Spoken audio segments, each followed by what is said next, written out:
co-coaching alongside Renee Roark and navigating a 7-hour time zone difference for our actual introduction. So, Jolie is half English and half Chinese Malaysian drama specialist. She has traveled here all the way from Leeds in the north of England. She's a lifelong learner who is passionate about creative confidence, and when Jo saw her first Activate, it was a game changer. So what better way to introduce Activate in 2024 than with a story about Activate, right? Super meta. So I am so excited to have Jo welcome us into all of this.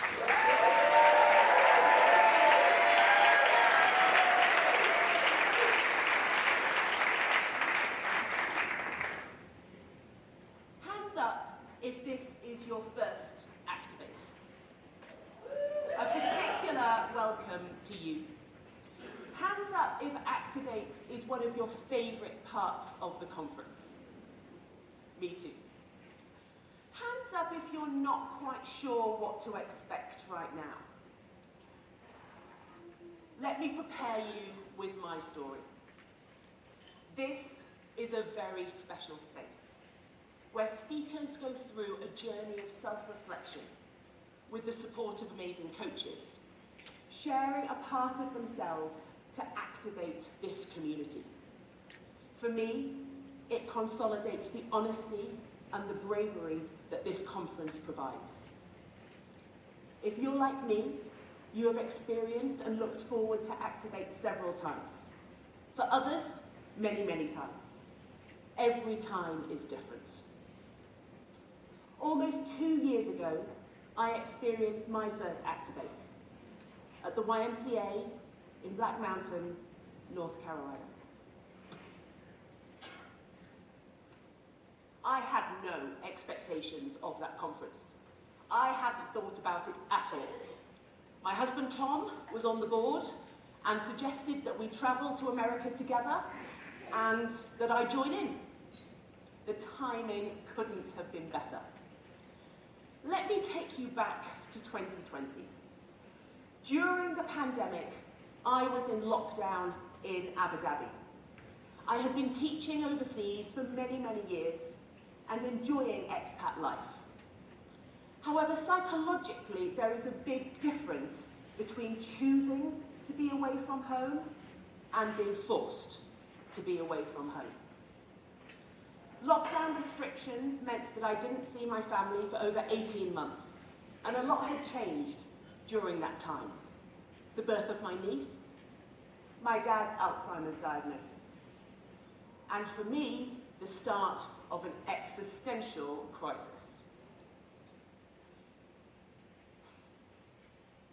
During a long pandemic isolation, I decided to take a sabbatical, to return to the UK and to reassess my life choices. Easier said than done. Now you need to understand that I had been at school for 38 years.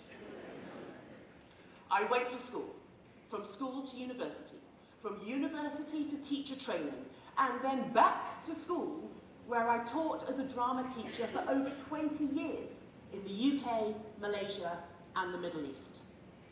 Who was I if I wasn't a teacher?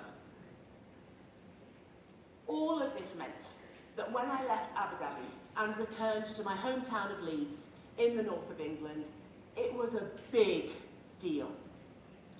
My dad had passed away earlier in the year, and I wanted time with my family as we travelled to Asia to clear out our Malaysian home and to scatter Dad's ashes in the South China Sea. I had only ever known the structure of school, and I loved being part of a school community. I knew who I was there. I was far less sure now. I viewed myself as a one-trick pony. Being a drama teacher is a great trick. I have promoted drama for years by emphasising those transferable skills. But now, I had to put my money where my mouth was and demonstrate those skills for myself. I was mourning my dad. but I was also mourning the school and the community that I had left behind. I did not know how I would find that again. So it was in this mindset that I arrived at my first Activate and witnessed the bravery and the camaraderie shared by those speakers that day. Their power and their vulnerability woke me up, reminding me to be brave, to connect with communities beyond the comfort of school, to talk to new people, to broaden my horizons, to relax and breathe, and to embrace the unknown.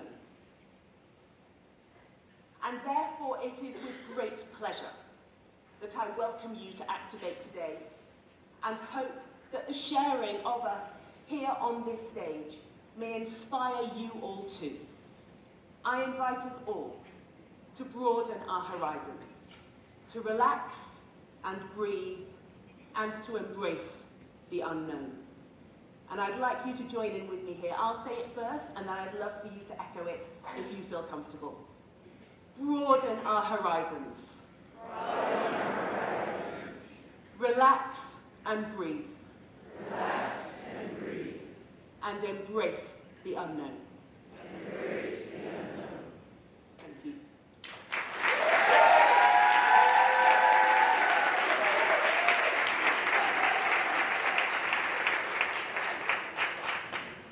Hi there, I'm Steve Sassaman, and Deidra Goodwin and I had the immense honor of learning with our next speaker, Asnoldo Benitez.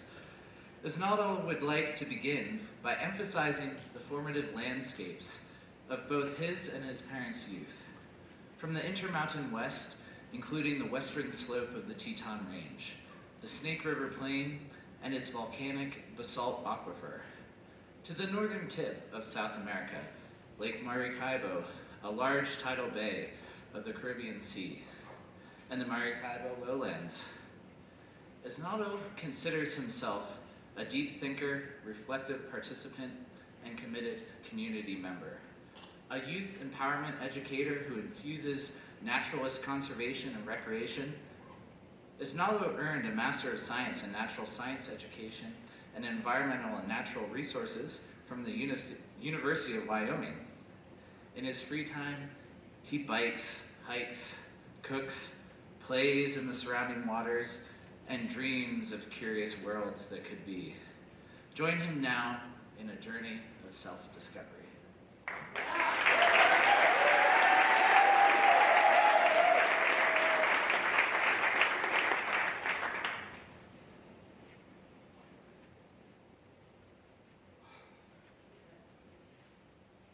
Before I begin, could we all take 30 seconds to breathe and reflect on a moment that we did something difficult? Ready to go.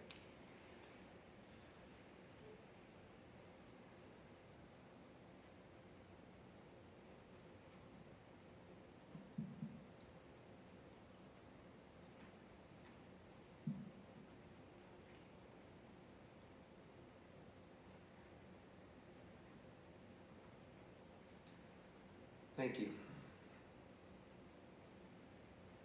Why do we do hard things?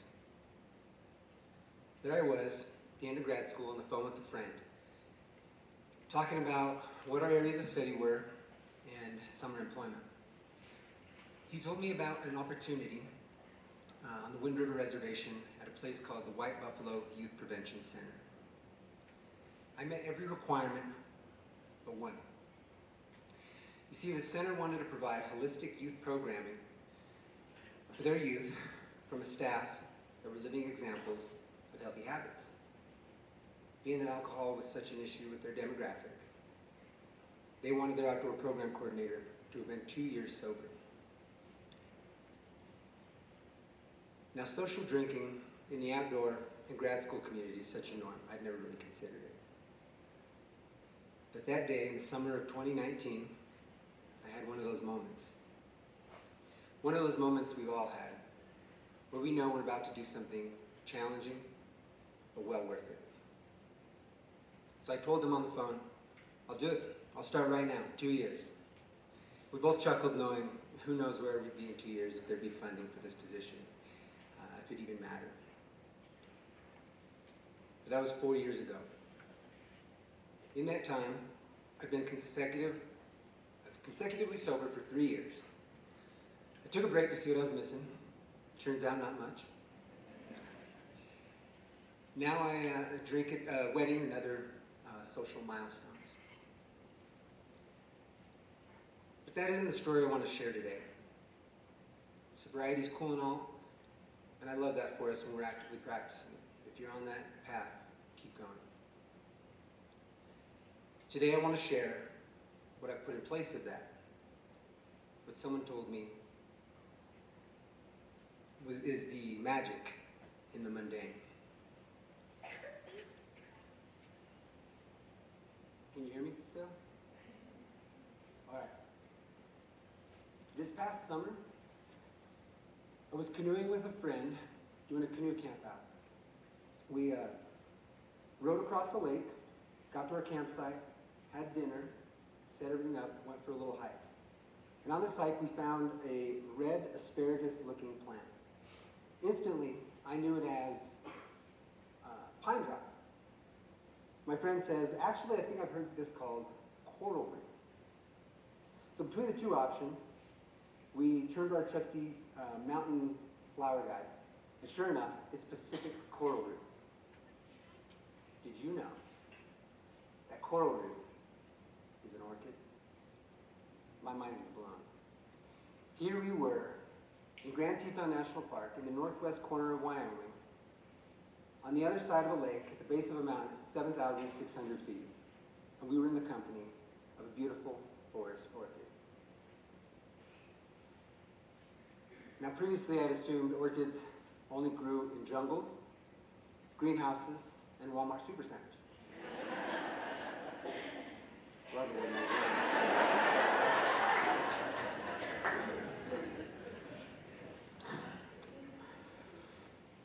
So,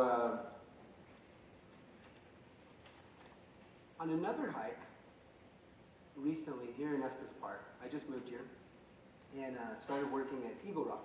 Eagle Rock is a residential high school, and I'm there as a restorative practices fellow.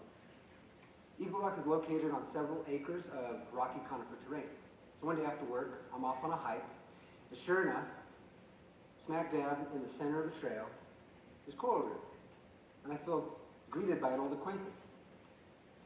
Thinking of Robin Wall Kimmerer's Ethical Harvest, I scanned the surrounding area, left of the ravine, right of the ravine, up the hill, down the hill.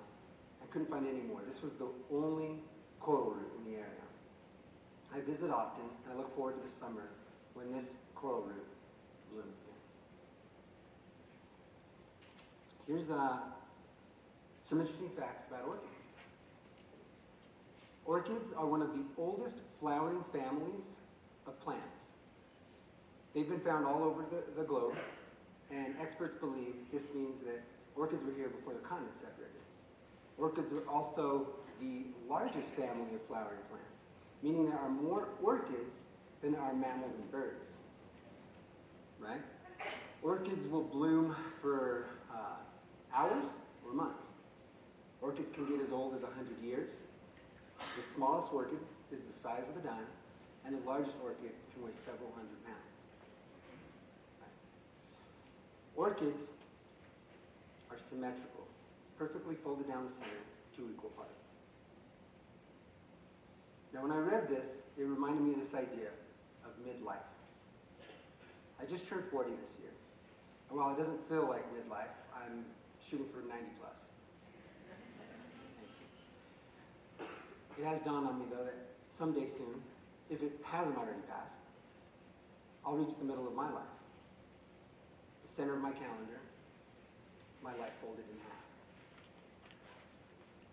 So now at 40, I'd like to share with you a short, incomplete list of the things that matter most to me. Summer hikes with the sole purpose of drawing wildflowers and coloring them in with colored pencils. Looking for Jupiter, Saturn, and the moon in a telescope and breathing into that moment. Walking the trail as slow as a deer, remembering to stop, look around, listen, and smell. Telling poetry around a campfire, helping friends tend to their families, look after their young, cook, clean, tidy up by games.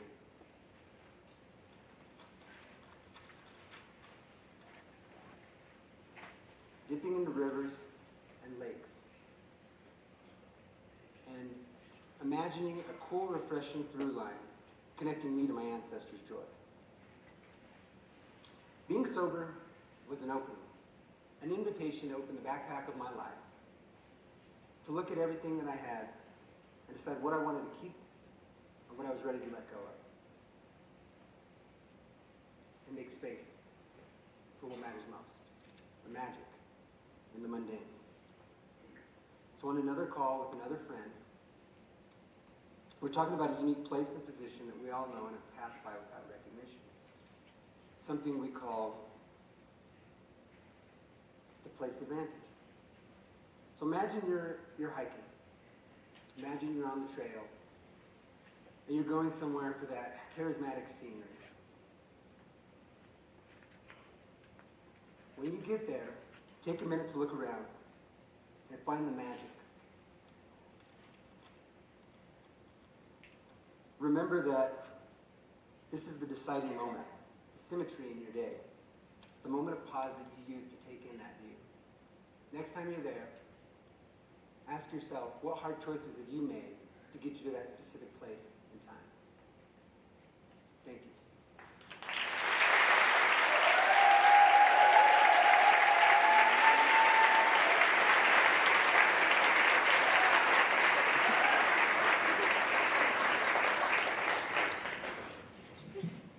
Hello everyone, my name is Taylor Eddington, and I have had the honor with Rachel Hunsell to coach Kaileigh this year. Kaileigh is an outdoor recreation leader turned global educator with a focus on higher education abroad. All her roles have a sprinkle of outdoor adventure. She is a graduate and received her Master's of Outdoor Recreation and Adventure Leadership at Ohio University. Kaileigh is not only an active member of her community, but she is also the creator and business owner of Global Curiosity.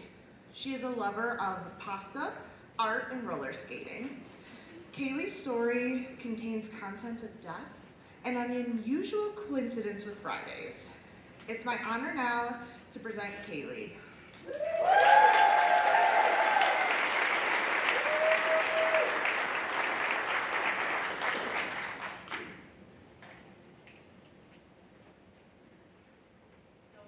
Memorizing this and it's not happening. Why am I here? This question is something someone in their early 30s probably shouldn't be asking them themselves. But 10 years ago, I died while rock climbing. But this is not the start of my story. That started 8 years prior to that death, when I watched my mom die of sudden cardiac arrest. I was 15, and my world shattered. No one expects to lose a parent so young, let alone be a witness to that death. But at that time, I was alone, scared, and I had to teach myself how to navigate this new world. Throughout those 8 years, I dropped out of high school, I became homeless, I worked an ungodly amount of jobs, and fell in love with a boy, moved 3 different states, and finally started college. I was finally stable. So I had thought. And this brings us back to the first Friday of April of 2015, when I suffered cardiac arrest while rock climbing with friends. I never really remember the incident. I don't understand how it affected my life at the time. All I remember was waking up in a hospital asking, why am I here? After a couple of months of adjusting to my new body, everything seemed to finally be settling. But it didn't. I graduated. I was a young woman who was able to get a career right out of college in her chosen field. I became this outdoor educator, and in my summers I started working for Outward Bound. And this was the pinnacle for me. I became an Outward Bound instructor. Then, a few years later, a pandemic hit the world. I was fortunate enough to not be stuck, and I was able to accept a graduate teaching position at Ohio University. And after 2 years, I accepted and completed my master's degree. And that was a little bit of a bittersweet moment as my mom could not be there to celebrate. But looking towards the future, I decided to move to North Carolina and to become this outdoor professional. And everything finally seemed to be settling in again. Life couldn't be better. And then I died again. 7 years later, on the second Friday of October 2022, I had the privilege to experience cardiac arrest again. This time while whitewater rafting with my students. It was a brisk fall mountain morning in the Smokies, and after getting settled and students ready to learn, we were set off and started paddling. 1.5 miles down the river, things started to get weird. I got really dizzy, and all of a sudden, I blacked out. All I remember is hearing water rushing. I took a big deep breath. Shit! I'm underwater. So I surfaced, I swam over, realizing I honored the first rule of paddling and still had it in my hand. And my students pulled me into the boat, we sat in the eddy, and I breathed, I checked in on them, making sure that they were okay. And I told them, we need to keep paddling. So for 8 more miles, we continued down the river. When I pulled the boat out, I felt this wave of fear washing over me. I had this sinking feeling that I did in fact die again. But I waited 4 hours, got to the hospital, got the confirmation that I did in fact die again.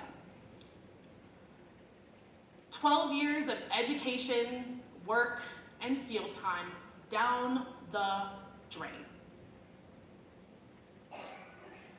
Unfortunately, hold on, my bad. So I knew that this would be the last time that I would be leading outdoor trips. And unfortunately, I was right. 2 weeks after the incident, I was let go from the university, most likely due to this reason. And I know it was unfair. Why am I losing my job out of something that was completely out of my control?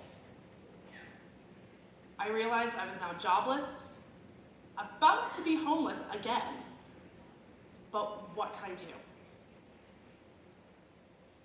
At this point, I'm just trying to figure out, why am I here?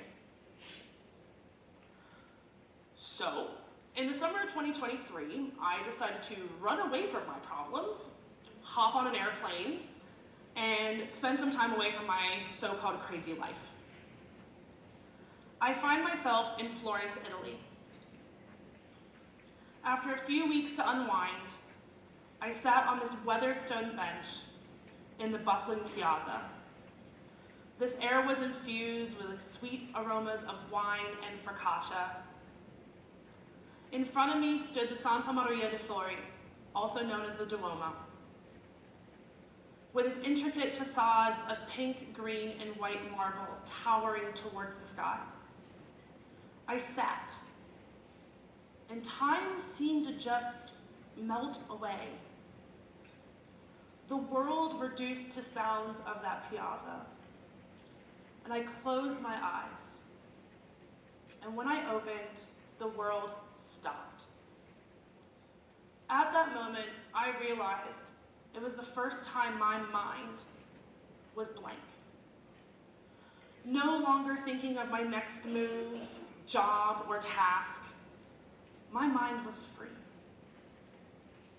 I could finally breathe.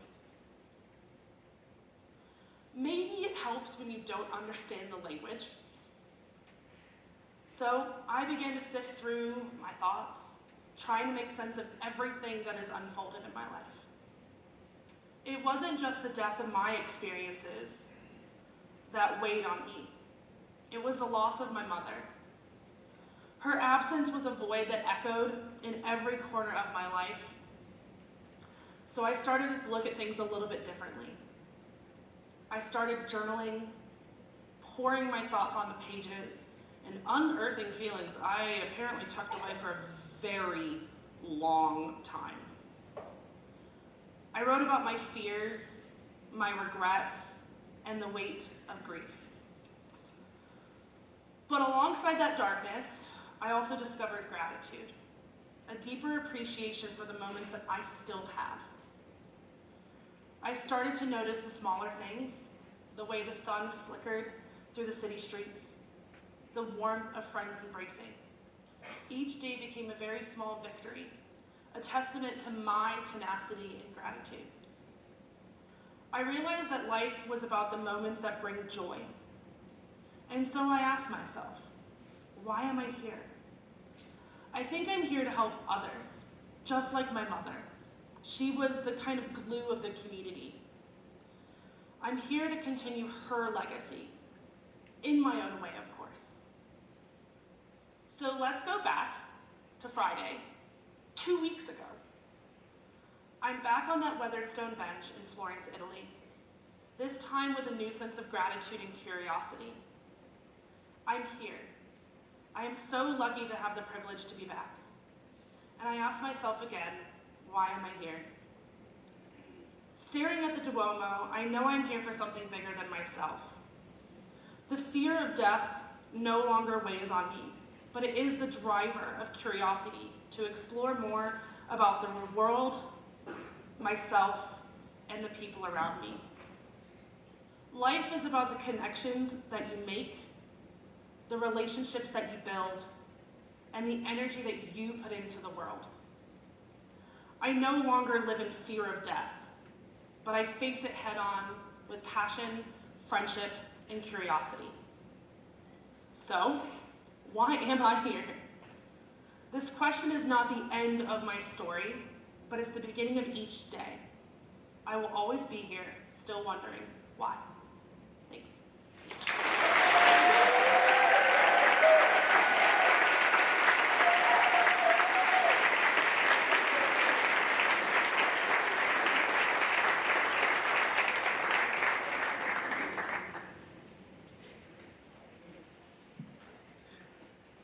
Hi, my name is Chris Ortiz. Rachel Hunsell and I had the privilege of coaching Christina Brice, and I am honored to be able to introduce her to you and her story. Christine is a passionate and caring mom, leader, and professional. She has 2 little boys and lives in Mancos, Colorado, and hails from the suburbs of Chicago. She has spent her professional career guiding in Alaska, Colorado, Utah, and Arizona, working mostly with youth. She's now the director of the School Community Youth Collaborative in Cortez, Colorado. Her organization provides out-of-school time and prevention-focused programming for elementary through high school age students in the small rural area. She believes that motherhood is a journey and has wanted to tell this story for a long, long time. Because for so many years, she felt like she was drowning as a mother, and she wants other moms to know they are not alone.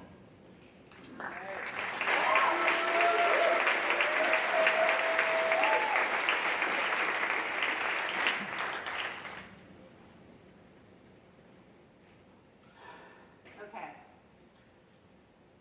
Let's take a moment. This story is It's for all the moms and parents who are the unsung superheroes of their family. Because I need a confidence boost right now, I'm going to stand like a superhero. You may be familiar. Okay. When I brought home my tiny brand new baby in July 2018, amid the dust of the 416 fire, the worst our area had seen in years, I realized I'd never be alone again. Except when I brush my teeth. I'm not the type of person to prep. I prefer to go with the flow, let things happen on the fly. And I really thought I could just wing it as a mom. I was insanely unprepared for motherhood. But it was the wilderness that taught me how to be a mother, not only to myself, but to my kids. When you spend time outside with other humans, with them for days on end, you start to savor alone time, even you extroverts. Now, when I did not have teeth brushing, I had my second favorite thing, excessive coffee consumption. Another core trait I picked up when I was a guide. When neither are available, I did have to rely on myself and lean into vulnerability. Living and working with people for days on end required me to be myself. Oh, guys, I am shaken, so I'm just gonna breathe for a second.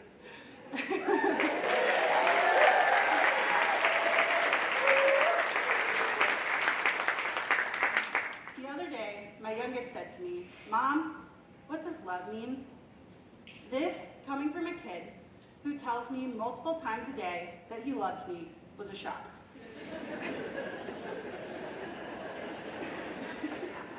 I realized that him saying "I love you" was something that we did as a family because we modeled it. He wasn't really sure what it meant, but he could tell us that he loved us because he felt it. Becoming a mom, I had to let go of the free spirit, adventurous, figure it out on the fly person I was before Cooper and Ollie came along. And I often grieve that I cannot be that same person anymore. But then I look at who I am now, and I am proud. I am confident, a caring leader, strong, both physically and mentally. Traits that existed in me while guiding, but rarely showed up in my everyday life, but now, as a mom, are essential. When I look for a speck of alone time outside, I brush my teeth. I used to use that fancy Jason toothpaste. It's probably like $30 a tube now. It was like sea salt and mint, and I swear it made my life better in those days. When, as a new mom, I could barely fathom the tiny amount of sleep I was functioning on and just needed alone time, I'd remember that something as small as brushing my teeth could make all the difference. I'd just sit in silence at nap time, and I'd be transported back to the things I savored when I was outside. Like the fresh smell of the ocean, its vastness engulfing me. My ever-present PFD wrapping me in a hug. My almost always damp rain jacket. The fresh smell of sage in the desert after a rain. The sky speckled with bright stars that never disappointed. And those desert sunsets that painted the sky my favorite colors of red, orange, and purple. I savored these few moments alone while my baby slept, and I was myself again, even if I really wasn't.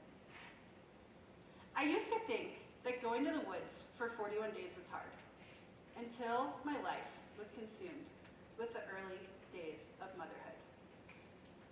My life consisted of no sleep, constant decision-making that I didn't really know the answer to, not being alone, but feeling alone, and the magnitude of grief of losing who I once was, and the difficulty of motherhood weighed heavily on me. There were many rough days when I forgot to brush my teeth, but on these days, excessive coffee consumption saved me. In the field, my progression from hot chocolate to jet fuel sludge was slightly concerning. But who cares if a few muddy, cold coffee grounds get stuck in your teeth anyway? Although early motherhood required some restrictions, I used to drink coffee all day long, and it reminded me that the person I was before motherhood still remained. As a mom, each day brought incredible unpredictability wrapped up in routine, almost exactly like my days outside. A 15-minute hike with my kids requires a million snacks and an hour of preparation just to get to the trailhead. But when my little boy gasps and says, "Mom, isn't that so pretty?" as he points to the sunset, it's all worth it. Guiding? We had a plan, but the day was unpredictable. On a frigidly cold day on the river, everything was frozen and we were miserable. It reminded me of my first weeks as a mom. Both my beautiful boys, each in their own years, arrived via C-section. It wasn't the birth plan I pictured for myself or the first weeks with my baby that I dreamed of, but I already knew that I could adapt. In these moments, I had no choice but to lean into vulnerability. I had to feel what I was feeling and be real with my needs. If I did not have to be vulnerable as a field guide, I would have never known how to talk about my feelings with my kids and model how to be my authentic self.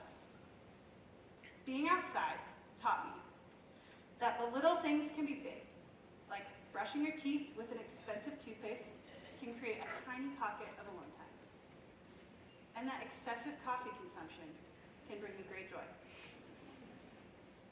I know now, after 6 years of motherhood and many days in the woods, that there is no one I'd rather be than myself.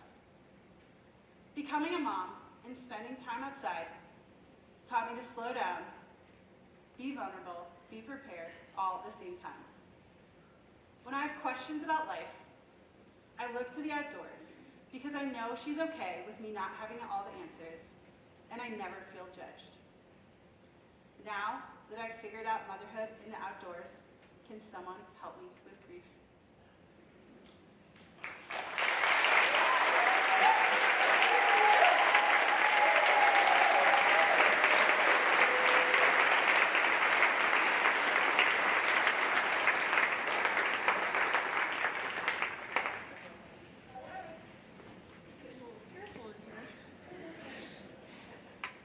Margaret Kelso, and I had the pleasure of coaching Dr. Yes alongside Steve Sassaman and Brian Croft.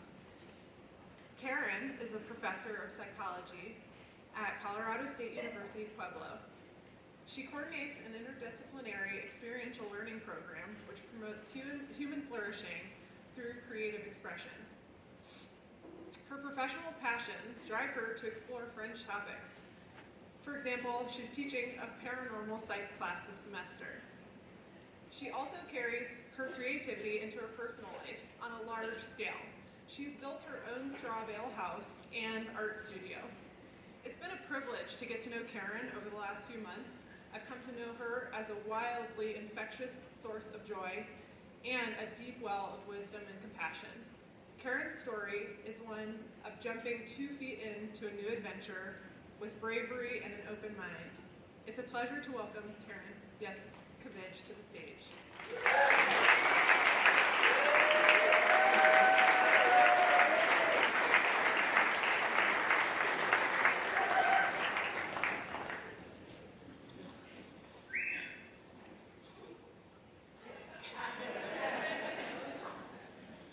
So, my best friend Ruthie calls me up and says, "Come join me at clown school."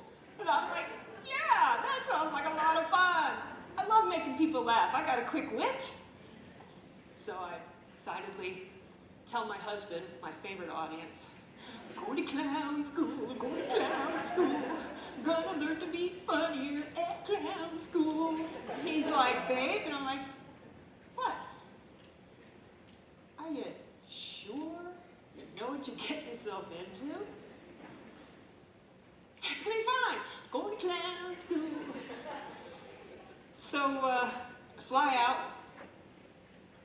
Day one, Ruthie and I walk in. There's about 20 of us. We are 2 and 3 times the age of most of the clowners. That's okay. I'm seasoned. I know how to have fun. So, clown instructor walks in. She says, every day, your task is to get on that stage one at a time and make us laugh. And by getting laughter, you work your way across that stage. But if you don't get laughter, I'm going to holler at you to step back. Okay, I got this. And then she says, there's one major rule to clown school. And all I hear in my head is, boom, boom, boom, boom, ba-dum, boom, ba-dum, boom, boom, boom, boom, ba-dum, boom, ba-dum. There will be no fake laughter. Do not give false feedback. Jeez. Who knew clowning was such serious business? So I get up on that stage, kind of like right now, feel my defenses rise up, and I'm like, I don't give a shit if you laugh at me, I'm old. Thank you, got some laughs. Rush off the stage. Wow. Jeez. Now, humor is one of my top 5 character strengths, so I know I'm going to be good at this. Day 2 rolls around, and we're learning lessons about clowning. It's physical theater. I've got a quick wit, but clowns really mostly keep their mouths shut. And so I've got to kind of put away my sarcastic sword and get up on that stage day 2, try new things. So I get up there, there's those blank faces again. I'm like, ah.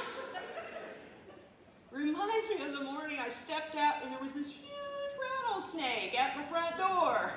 And I about stepped on it and it rose up and, do you know they hiss? It went, and of course the tail's going, and I'm just frozen in fear. Off in the distance, I hear the clown instructor, get back! Get back! I'm like, oh man, I suck. I'm not funny. I couldn't think of any of the lessons. And I'm like, wow. I'm not a quitter though. Not a quitter. And my husband's not going to be right. So I keep trying stuff throughout the day. Face plant, listening for laughter, no. And I'm getting deflated. Like, man. So day 3 comes around. And Ruthie lives where the redwoods are, and I'm thinking, I should just stay in them. Grounded, at peace, not deflated. No, I'm going back in. And while I started clown school with a waggy tail, 3rd day in, I've got that tail firmly tucked. And I'm sitting as far away from the clown instructor, kind of like the person who sits at the very class of the back of the classroom. That's this clown. I'm like, oh, don't call on me. Sure enough, it's your turn. And I'm like, I don't want to. I'm not funny. I don't want to be here anymore. I mean, I do because I'm not a quitter, but man, I'm just that flea. I'm just, let me go.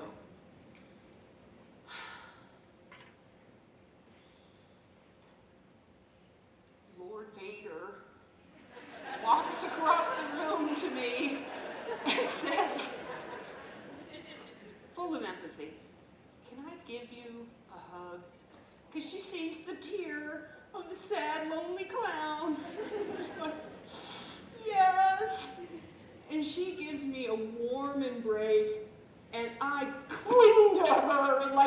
a life preserver, because I am drowning up there. And in this moment of despair, I hear the funniest of us in clown class go, I cry every night in the shower. Thank God it's not just me. Clowning is serious business. Therapeutic clowns go into places like hospitals where children are suffering, disaster zones. You've got to let your defenses down, show up and be as genuine as you can to connect, make mistakes so that we can laugh at our shared vulnerability, our humanness, being accountable for that connects us. Okay. She says, are you willing to give it one more try? I'll let you have a clown classmate up on stage with you this time. I'm like, okay. Get up on stage. My clown classmate immediately goes, making fun of me in my most vulnerable moments. Right? It was funny. I even laughed because it was funny, and this was a mini breakdown that became a breakthrough. Ooh.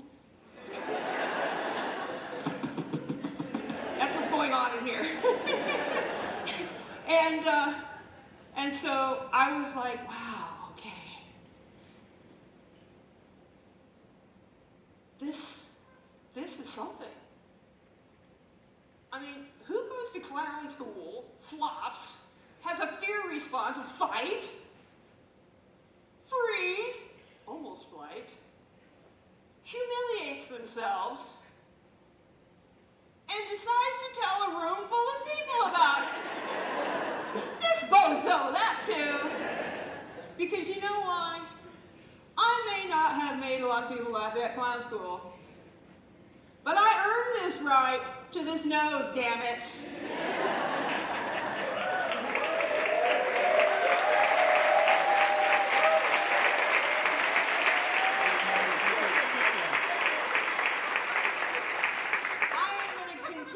Try to keep the defenses down, to keep the authenticity real, to connect with others as well as myself. And last, not least, I'm going to continue to mess up with joy!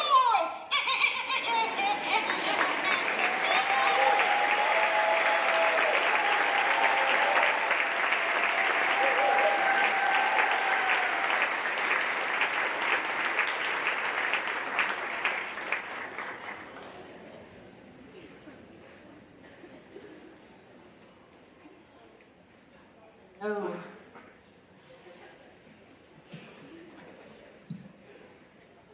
Hey, my name is Renee Roark, and it has been the honor of Will Marble and I to coach Nick this year.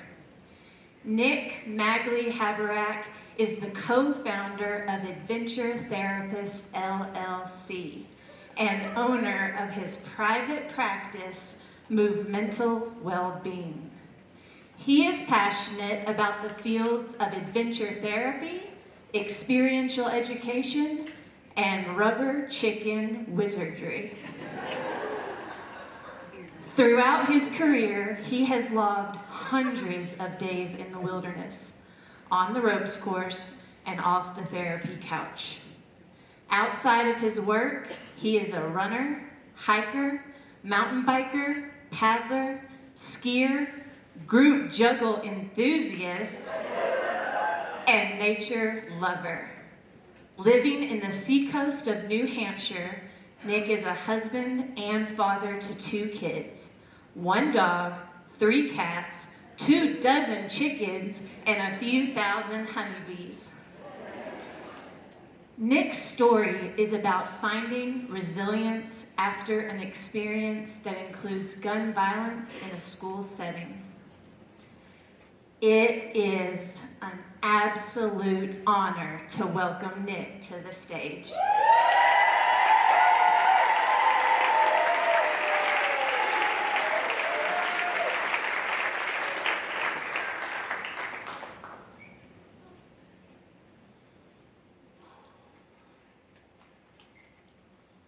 Please hold for an important announcement.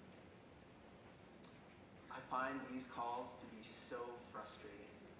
If what you have to say is so important, why are you making me wait?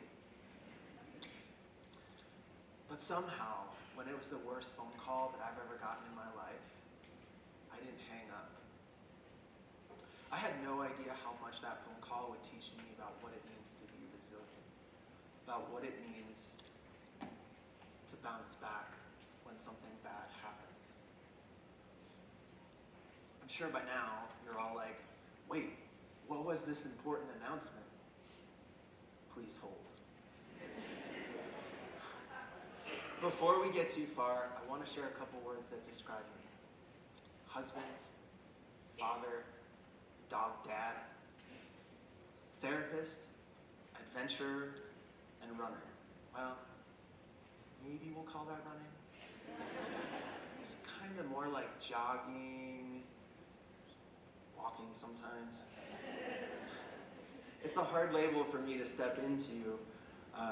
Between my father, my wife, and several good friends, you can hear labels and words and achievements like World Championship, National Record, Big 12 Champion, 1,000-day running streak.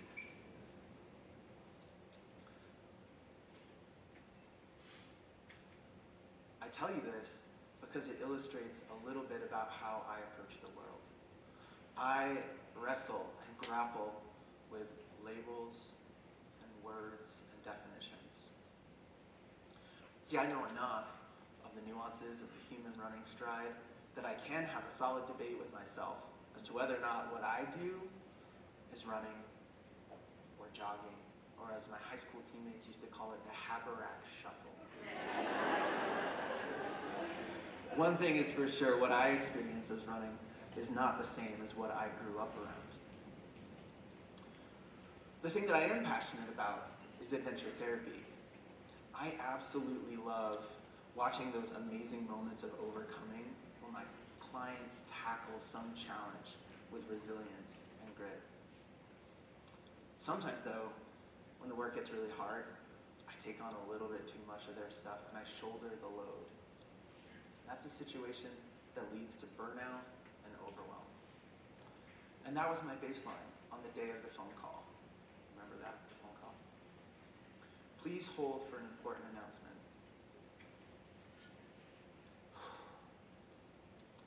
Because they gave me enough information to know that it was the school district, where my wife was a teacher and my son was a student, I didn't hang up. The important announcement, there had been a lockdown and all parents were instructed to go to an off-site reintegration center to pick up our children. I texted my wife, lockdown, you okay? What I found out then was that there was an active shooter in the school.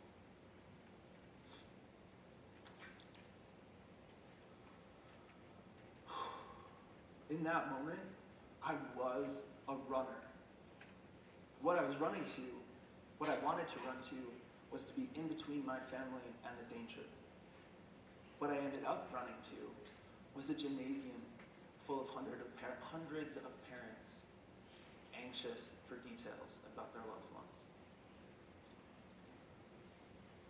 Again, I found myself on hold.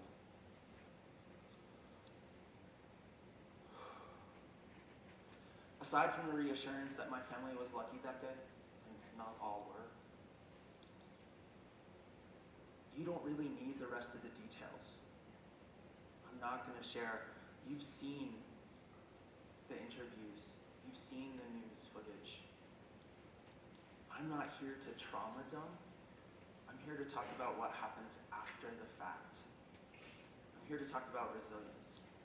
I'm here to activate, not marinate.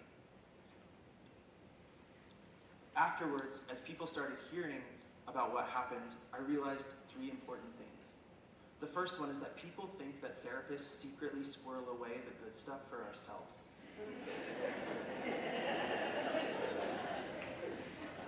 I say this playfully, but I was reminded by a lot of people that because I was a therapist, I was really well equipped to help my family through this.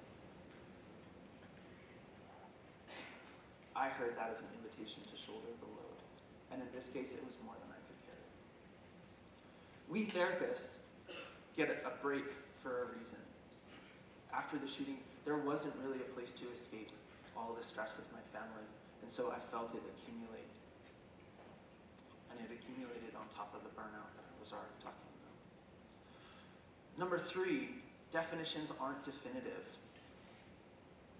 As a therapist who experienced this scenario, I really wanted to figure out whether or not what I experienced was trauma, or was I a survivor, or was this just a life stressor? I read through the definitions and wanted to figure out where my experience of helplessness and fear counted. Much like my running debate, running, jogging, shuffling, it didn't really matter. I needed help. Believe it or not, afterwards, my lifeline was running. On my runs, I'd think about how I wanted to move forward. I remembered learning a definition of resilience that was better than average outcomes after a negative life event, and that's what I wanted. I wanted to overcome. So I set out. So I would dream up these acts of overcoming, except, I was a therapist.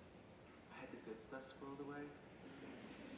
So I dreamed up these really good acts of overcoming.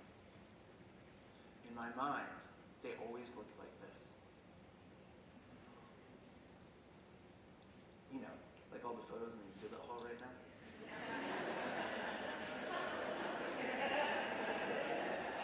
It's the universal symbol for resilience and overcoming. It's ingrained in the collective consciousness of what we do. It's what I wanted. So I set out on these grand adventures of overcoming. I went on rock climbing trips. I lost 60 pounds on a crash diet. And I even set myself up to go on a gratitude half marathon. About 3 miles to go in the gratitude half marathon, I pulled my calf muscle and I walked home, limped home. And in all the other efforts, I failed or injured myself or got sick. Not once did I stand like this. After a bit of time recovering and healing, I did start running again. Started walking, started shuffling, jogging. It was a long process.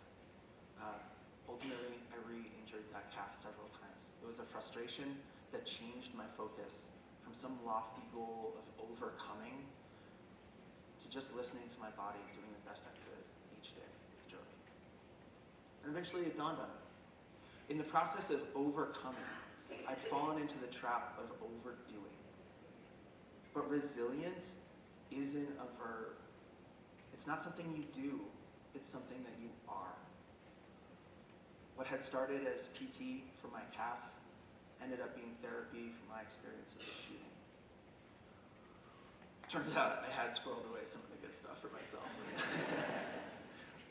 For me, resilience hadn't been at the top of a cliff, at a number on the scale, or at the end of a half marathon.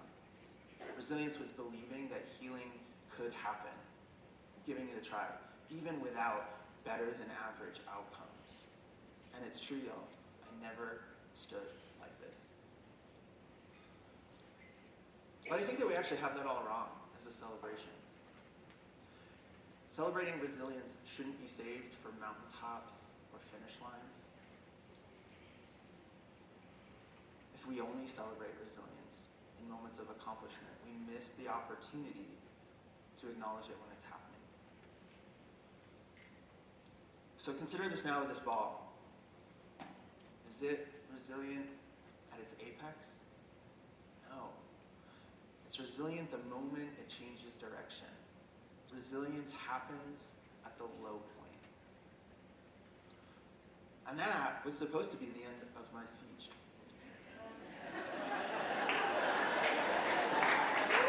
Until about a week and a half ago, I went on one of my runs. It was dark. I stepped on a stick. My ankle rolled. I heard a pop. I fell to the ground. I was devastated. My dream of running in the rubber chicken relay wearing an inflatable chicken costume was shattered. I'd been training for actually a really long time. And I laid there on the pavement in the dark, and I started to feel really horrible. I was really disappointed and really sad. And there may be a time recently where you felt really disappointed and sad. And if that's the case, I invite you to join me now. The thing that I did was I got up and I started the next healing journey like this.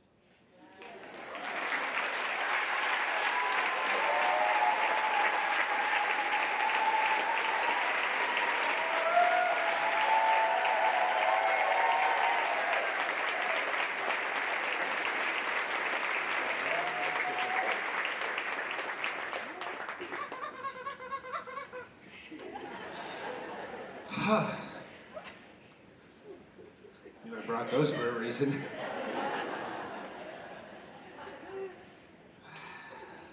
Stories are the thread that weave our shared humanity. They transcend borders, bridge divides, and remind us of the connections that unite us. Today, as we reflect on the power of experiential education, let us remember that it is not just about the lessons we teach, but the lives we touch, the perspectives we shift, and the stories we ignite. Norton, how did you do this? Whoa. Today we had the honor of listening to extraordinary stories shared by members of our own community. We learned to empower others to share their story and not to forget to broaden our horizons and embrace the unknown. We learned that there is power in the moment you decide to do something hard and that there is magic in the mundane.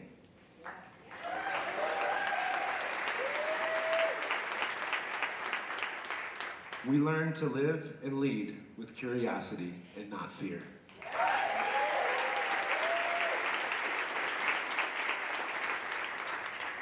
We learn that going into the woods is easy, but being a mom is hard. And sometimes we need to embrace vulnerability, have a cup of coffee, and don't forget to brush your teeth.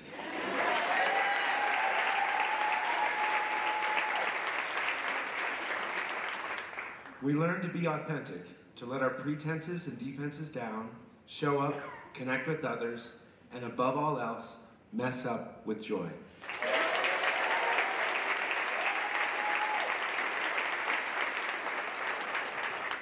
And we learn that resiliency doesn't happen at the apex, but at the moment we change direction.